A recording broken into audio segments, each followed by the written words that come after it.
Welcome to Newrealities. I'm Alan Steinfeld, and on this show I like to explore the leading edge thoughts that are changing the way we look at the world, the cutting edge paradigms. And one of my favorite people, one of the people that have inspired me the most is the guest today is Bruce Lipton. He's a biologist, and he's come up with an incredible theory that really is at the root of a whole shift in how we understand ourselves and our relationship to the environment.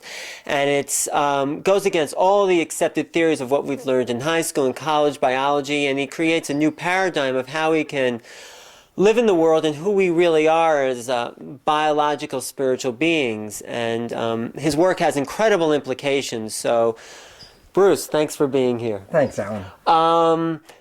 Your work is based on not a Darwinian understanding, but what's been really referred to as pre-Darwinian Lamarck. Let's go into the difference in what the ramifications of a Darwinian understanding is and what a new theory looks like. Okay, well, the theories really concern the evolution. How did life arise on this planet? Were we sort of put here through the creationist point of view, sort of by God's divine hand touching us and poof, we were here? Or did life forms arise in a sequence from more primitive to more complicated organisms? So the question is evolution versus creation. And obviously this has created quite a stir in our civilization for the last 100 years or so now. Mm-hmm.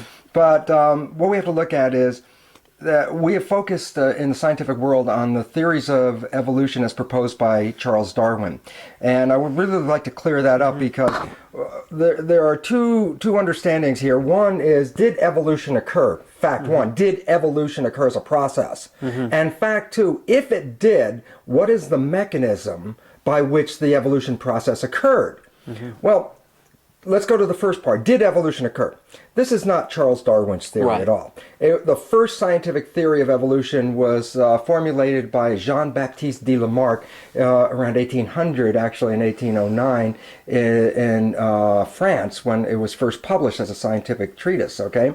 And Lamarck was looked at the world, and they didn't have an understanding of evolution at that time. But you know, anyone looking at the world and not believing in this chain of being would realize that animals are related. They have 4 legs and a head, and they seem to evolve. Horses are related to donkeys, and then humans and wolves. It would be obvious looking at the world that there was some sort of adaptive feature. Isn't that makes logical sense? Well, this is what Lamarck looked at. He looked at the world, and although we look at and see all kinds of like random and chaos and stuff, what he saw was pattern. Right. And when he started to put the pattern together, he started to recognize that the pattern seemed to flow from a basic structure to more complex structures. And in fact, he was the first scientist to read the record of fossils. Okay, fossils were recognized, but back in those days when they were recognized, nobody really understood what they really meant, because according to creation, everything God created was perfect. It would still be here. So an animal that no longer existed sort of brought a question of what did God make something that doesn't fit and that it altered. So the creationists had a large problem trying to deal with fossils. Lamarck looked at the fossil record and recognized that there was a continuity of form. And when he started to lay it out and bridge it together, he came together with a large picture that animals and organisms evolved over time, and that as they evolved over time, they progressed from more simple to more complex structures, okay? So he laid out a lineage of evolution. Now, the significance of it is, A, he was the first one to identify evolution, but then he put in how did evolution occur, at least from his perspective. And when he did that, this is what he saw. He saw that animals and their environment perfectly fit like a lock and a key or a hand in a glove. In other words, you don't find fish in the Gobi Desert, you don't find orchids in Antarctica, that all the organisms fit perfectly in the environment that they're in. So immediately the logic came to him and said, there must be some relationship between the expression of the physical environment and the organisms that live in it. So he tied the environment and the organisms together, saying that organisms adapt to the environment that they find themselves in. Well, there's actually no separation, because one one organism is another one's environment, basically. So especially in increasing complexity, because Right. the first organism was the only organism, but then as others evolved, then all the other organisms became now part of that environment as and well. actually, internally, there's internal ecologies, environments that are made up of other organisms. So it has to be in concert with everything. Everything is woven together in a network, and he saw that back in 1800. In fact, he said in 1800 a very important point. He said, but if you understand what he was talking about, he said, the problems that will face humanity are those problems of separation from nature.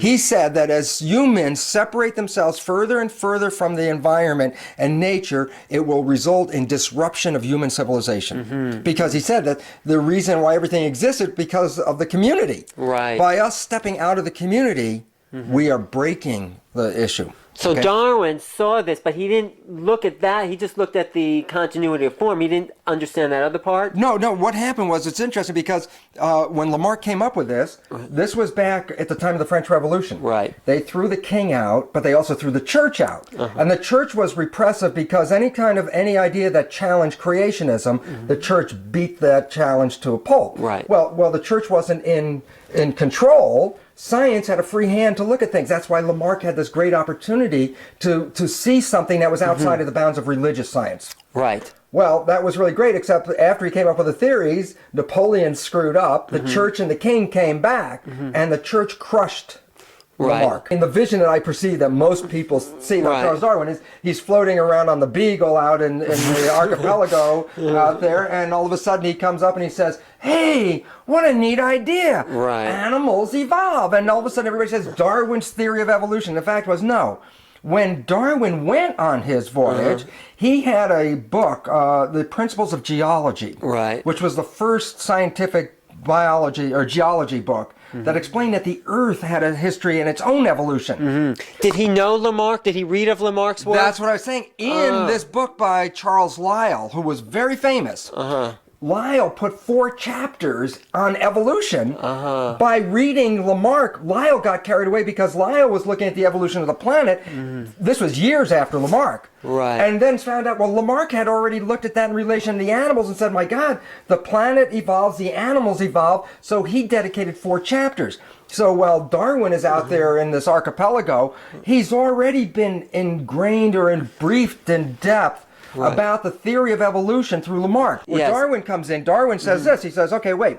I've recognized as a naturalist, and that's what Darwin was, a naturalist, that there is this fit of evolution, of change from one organism to the next organism. Something was connecting them all. Right. And so he was really into the concept of an evolution, especially because his mentor, in this case, Charles Lyell, who wrote the book, Right. was very much encouraged in that.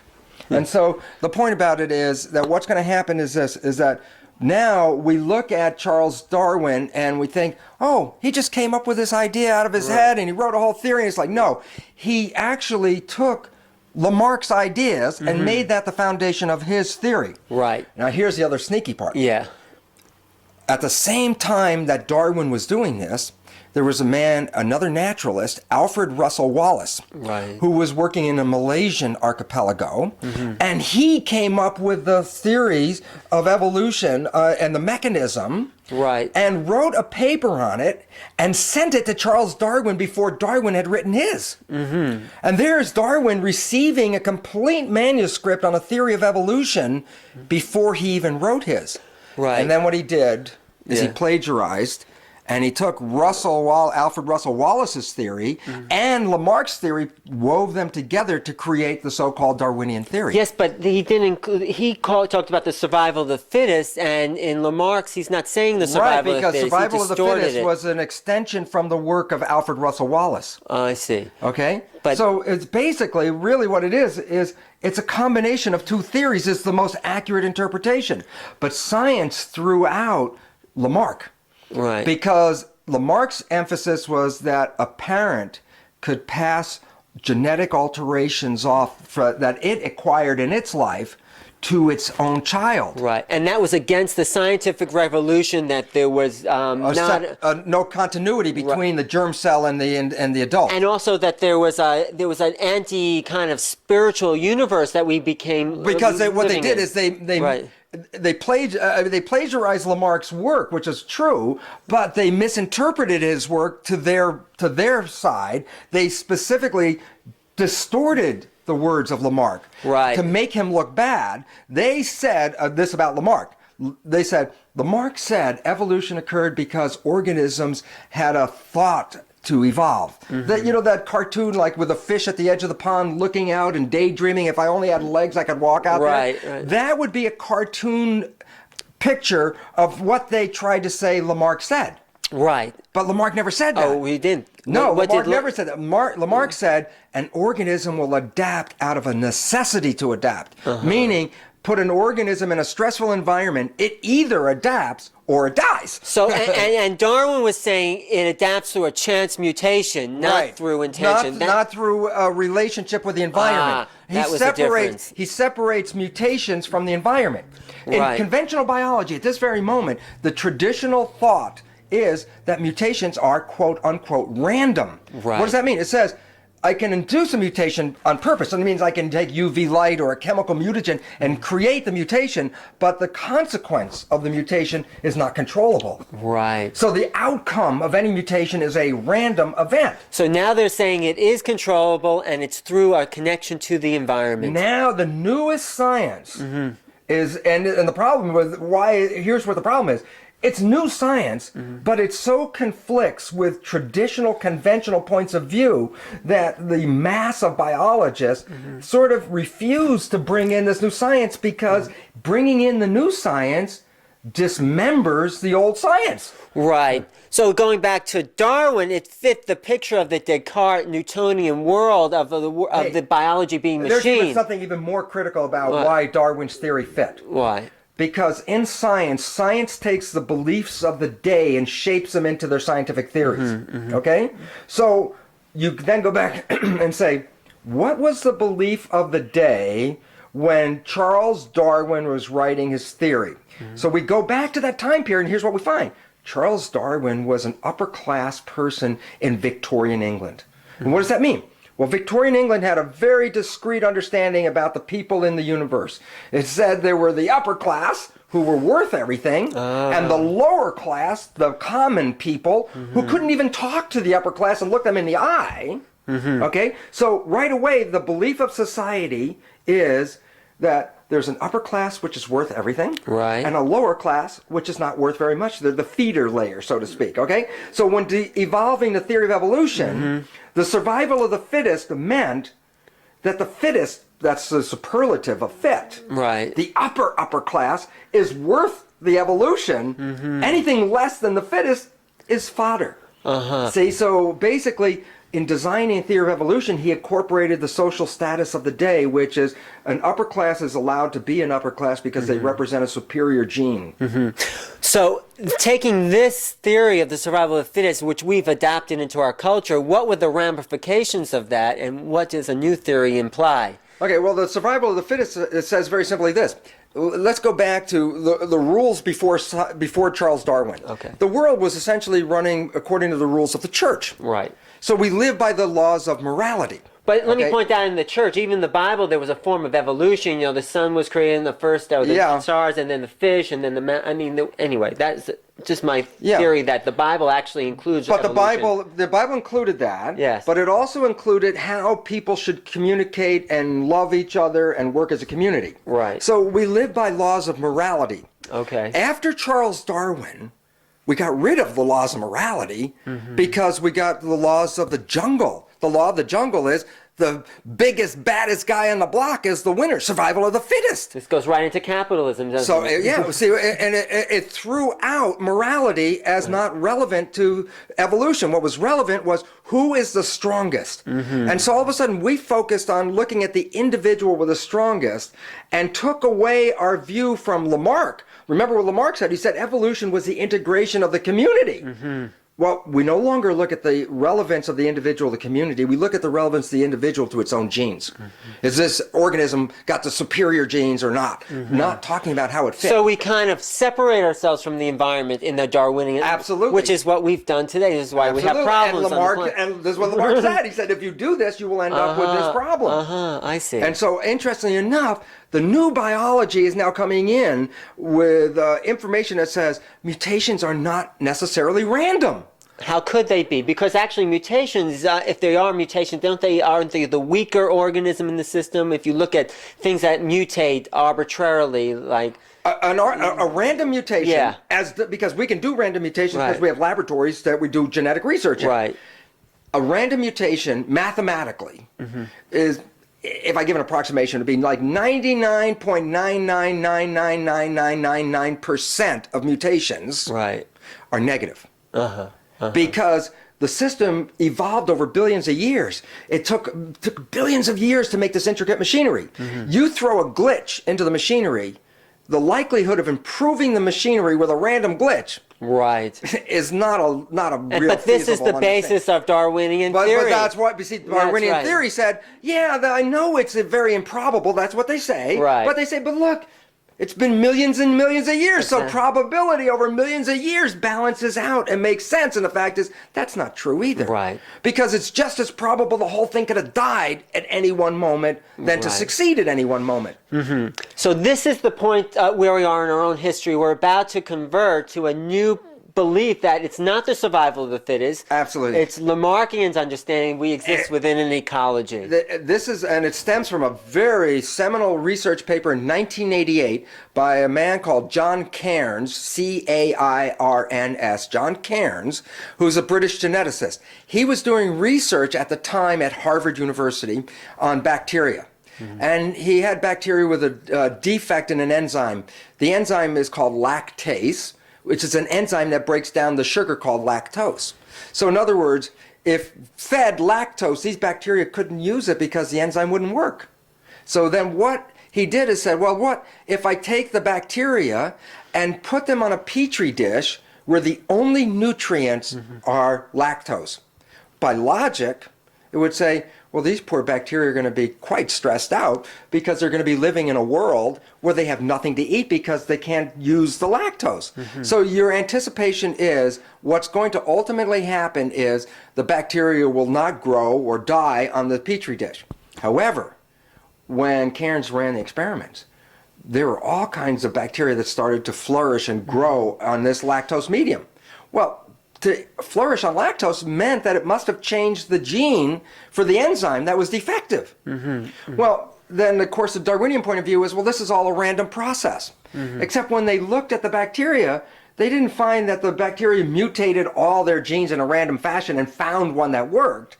That the bacteria tended to make mutations that were specific to the defect. Meaning, it didn't just mutate genes in general, it mutated the genes that were part of the problem. So it caught where the stress was, and then mutated the genes that were correlated with the stress. Well, the first thing this says is that the selection of the genes for mutation is not random. That the organisms are dealing with the environment in a constructive interaction. Right, all the time. So let's take that, because you've done a lot of work in cellular biology. So let's take the model, let's explain the model of the cell and how the cell itself actually deals with the internal environment and the external environment. Okay. First of all, we have to say what controls biology. That's what biologists started with 1500s. In the 1500s, the first question in modern science was, what is life? Right. Well, and the other mission statement, which is really critical because you have to understand where science was on a mission. It had an intent. It was an organization focused at something. The attempt was, in briefest terms, this is the mission statement of modern science. The mission statement is to dominate and control nature. Where did the mission statement start? Oh, interesting. It started with Francis Bacon. And he was a scientist and a philosopher and a jurist. So he was a lawyer for the king back in 1600s in England. Right. He is most recognized at some level for his misogynist point of views. He had this very big problem with women. And in fact, what it led to him is he was the guy who was the lawyer who prosecuted the witches and then led to the witch burnings in England. He is. He's the guy. I thought he was a mystic that inherited the tradition from like John Dee and the church and the secret knowledge. No. He was a lawyer who was prosecuting women. Oh, really? So all of a sudden now you have to get this view, because his vision is that a female is quite negative. Well, he was the one who formulated the mission statement of modern science. And in his belief, nature, Mother Nature, a female, had to be brought into submission, bound into service. These are his words. Nature had to be bound into service, made a slave. And he quote, the scientist was to torture nature's secrets from her. He actually said that. So binding and torturing and controlling ultimately became the mission statement of modern science, to dominate and control nature. Wow. Incredible. So that was the purpose. But to control nature, you had to do one first thing. You have to understand what nature uses to control itself in the first place, because you want to control the control.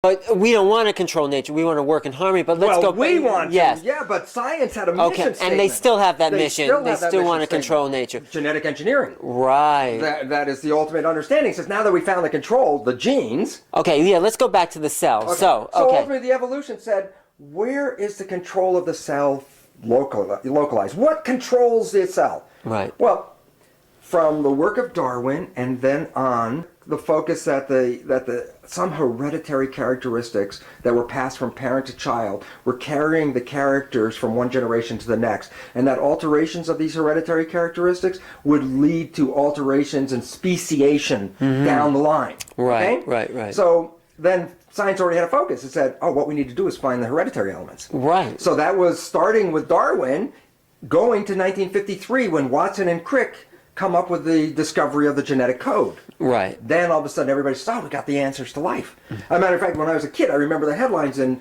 big, bold tabloid headlines. It said, secret of life found. Right. Okay, well, the secret of life is, the genes control the hereditary characteristics. Right. Well, since Darwin's initial understanding that the hereditary characteristics are involved, all the pieces fell in place. Well, the problem with it is this. They already had a vision of what they wanted to find before they found it.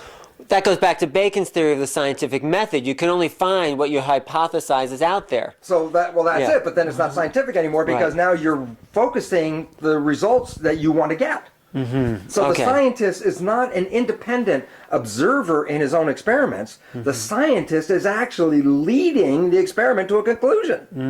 It's not objective. It's like, I'm going to take this direction and make everything go that way. So the bottom line is, after 1953, the hypothesis was established that biological organisms are controlled by their DNA.